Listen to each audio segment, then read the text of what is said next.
And we have a couple of folks here who are joining our program right now to tell us a bit about some programs that they're involved with right now, specifically focused on women, getting them involved in the game and comfortable when they're in the game, enjoying it, and maybe helping the game grow through their families, through their friends, etc. Kim Falcone is the PGA Assistant Head Golf Professional at La Jolla Country Club in California. And Nikki Gatch is the Southern California PGA's Chief Operating Officer, Assistant Executive Director, all-around guardian angel, everyone's best friend. I'm not sure, have I gotten all your proper titles there, Nikki? Because you're like a rock star in the SCPGA. You're being too kind. Thank you. Kim, I'm not overblowing it, am I? She is highly not regarded. At all. I can attest to all of that. It's all true and more. Sounds good. I mean, it's true. Not only helping run the section, but also now with you helping get women more involved in the game, more comfortable in the game. Can you tell us some ways you two are going about it in that part of the country to try and really broaden the scope of the PGA of America's or the game of golf and the face of the game of golf? Yeah, let me start, and then I'm going to hand it over to Kim, because she had a phenomenal idea about a year and a half ago that we saw come to life last year. But we're fortunate in the Southern California section to have great membership, have great leadership, and we take pride in the fact that we like to be innovative and come up with great ideas, whether that's unique events for our members or unique education events. We're extremely proud of the fact we have one of the largest junior tours in the country that's produced some not only phenomenal golfers that are on the PGA and LPGA tour, but more importantly, some phenomenal young men and women. So we take a lot of pride in that. So we're always trying to, think ahead and sort of be on the forefront of our industry and whatever we can do to not only grow the game and, introduce it to as many people as possible and get current golfers to play more, but also, elevate the standards of our PGA members in our section, increase their value to their employers, and everything we do, we want to be inclusive of all of our members, whether they're male, female, junior golfers, beginners, elite players, whatever it is, and we always have that in the forefront. And so Kim, my partner in crime here on this call, Kim serves on our board of directors. We do have two women that serve on our board of directors that we're also very proud of, Kim along with Allison Kurt. And Kim also is the chairman of our women's committee for the section, which we started, probably 10 years ago. And really what was started, and I'll let Kim take this from here, really was started to just create tournaments for our women professionals. We have about 1,600 professionals in our section, of which we have about 100 that are women, which doesn't sound like a lot, but in comparison to the rest of the country, it is. It is. Sure. We wanted to get our women professionals more engaged, and so we thought we'd start, on the tournament side, which we did. So, and Kim's been involved on that committee for a long time, and I do want to say that, that committee and really everything that we've done with girls outreach and women's outreach programs, that doesn't happen without support of your leadership. And that starts at the top, with our executive director, Tom Addis, and lots of people that came before me and Kim, people like Susan Roll, and other women who served in leadership positions. So, we had a lot of support, and that helps. So Kim, I'll let you take it from here, kind of the evolution of our women's committee and women's division. Yeah, thanks, Nikki. So back in, I think it was about 2009, we started having a women's section championship. We had that for a couple of years, and basically whoever won that tournament was our player of the year. And right around 2011, we decided, we actually were tasked with how to bring more women out to our section events, how to increase participation. And in order to do that, we decided to go ahead and start having women's only events. Just, again, kind of going back to comfort and feeling invited to come out with a group of gals. In our business, we call ourselves the unicorns, because there aren't very many of us. And so to be able to play with other women, most of us had to have that opportunity since we were in college.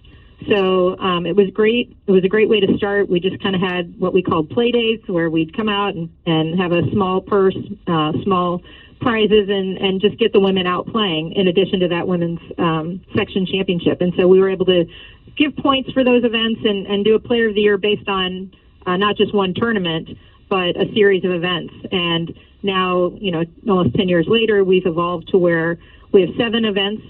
We have a player of the year. We actually have an associate's player of the year and a women's senior player of the year, which those have evolved in the last 5 years or so. And so it's been really exciting to be involved in that from kind of the ground level and to see it evolve into what it is now, to where it was kind of like I said, come out with your friends, basically have a good time. And now not only do we do that because there's always some after play drinks and appetizers, and we get to do a little bit of, networking and hanging out with our friends, but it's highly competitive.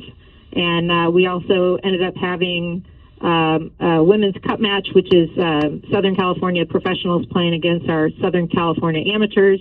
And we're doing that every other year now.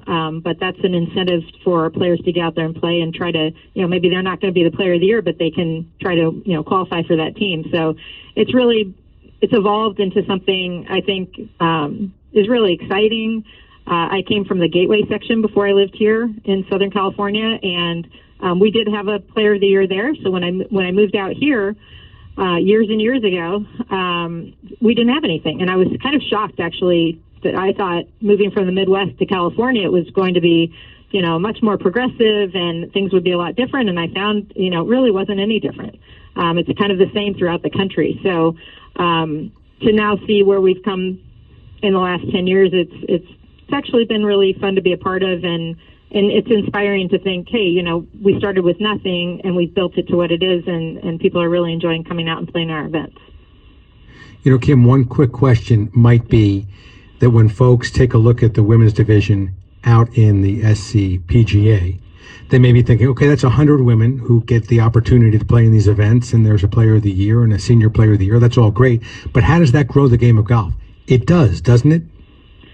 Well, it does. And, the thing with bringing more women, girls and women into the game is that they need to be able to, like you were saying earlier, go to their golf course and see themselves, feel comfortable, walk into the shop and see a female golf professional there, which, out of the 29,000 golf professionals in the country, the PGA, I believe it's less than 4% are women and less than 2% are head golf professionals. So it's really a small number. And so, that was something that I thought about for a long time. We keep talking about bringing more girls and women into the game, but if they come to their golf course and they never see a role model, they never see their own face there, the likelihood of them wanting to do that and do it consistently, I think it's not very likely. So for a long time I thought about this, and then finally kind of brought it to the women's committee that we started out with not very much. We built into all these tournaments. This is great. And I said, the women's committee shouldn't just be a tournament committee. There's so much more work that we could be doing and an impact that we could make. And my dad was a golf professional, as was Nikki's. Both of our fathers were PGA members. And it never crossed my mind to be a golf professional growing up, because I knew I wasn't tour quality. I have an older brother who's much better than I am and couldn't make the tour. So I knew that wasn't an option for me. And all I'd ever seen were women that just worked in the shop, whether they were merchandisers, working behind the counter, but they weren't golf professionals. And so, I went to college, played golf, finished my 4 years of golf, went to graduate school, finished that, and then I had too many degrees and I couldn't find a job in education. And my dad actually said, well, you should think about being a golf pro. And I was like, wow, that's never been on my radar. And, so I thought, well, there's got to be a lot of girls that love being around golf, love playing golf, but have, not really any idea that that's a career option. And so, I said to our committee, wow, I think it would be really great if we could go and speak to young women, young women, about careers in golf, because I believe it starts there. You know, if they can go to their golf course and see one person in a leadership role that is a golf professional, is involved in golf, even in business, if there are women in golf, then that's going to inspire them. That's going to say, wow, if they can do it, I can do it, and I really want to be a part of that. So that's where we are with the initiatives that we have now going, that we're really trying to not only just bring people into the game, but to bring people into the industry. Sure, and that's so important. You know, Nikki, you're also the daughter of a PGA professional. Tell us a bit, if you would, about Girls Night Out, that program in particular. Yeah, so what Kim has talked about sort of evolved into what we called Girls Night Out. And it started last year. We launched it. We decided to do 2 events. You know, Southern California is a pretty big area, so we knew we couldn't hit everyone, unfortunately, but we decided to focus on 2, major demographics in Los Angeles and San Diego. And, we reached out again with our large junior tour that we have. We have, a ton of girls that participate, high school players, collegiate players, and we just sent out an invite and said, hey, come join us and come learn about, career opportunities in golf, and also furthering their education. We talked about the PGM universities as another route to take. Go to a 4-year university and leave with a degree and a PGA membership. That's pretty cool. And so they were great. We had panel speakers of different women, of course, traditional PGA or LPGA professionals. We had people, that work in the industry, maybe in the admin side of things, like myself. One of the events down in San Diego, we actually hosted at Callaway headquarters, so they were very supportive of us. That was obviously a great turnout. One of the speakers was a young lady who works for Callaway, is not a golf professional, but works for Callaway, and in their sort of video production division. So all the girls got a sort of a behind-the-scenes tour of their production studios and where they do all their podcasts and film some things. And, that really sparked the interest of quite a few girls. So it's really just exposing them to all of the career opportunities available in golf. We certainly love for them to be PGA members, of course, but just sort of opening their eyes that there's more to it than just playing on the tour or even, teaching golf. There's just so much more available, even, way more so than when Kim and I were younger. My father's a PGA member, so I grew up around it just like Kim. I mean, that's all I knew.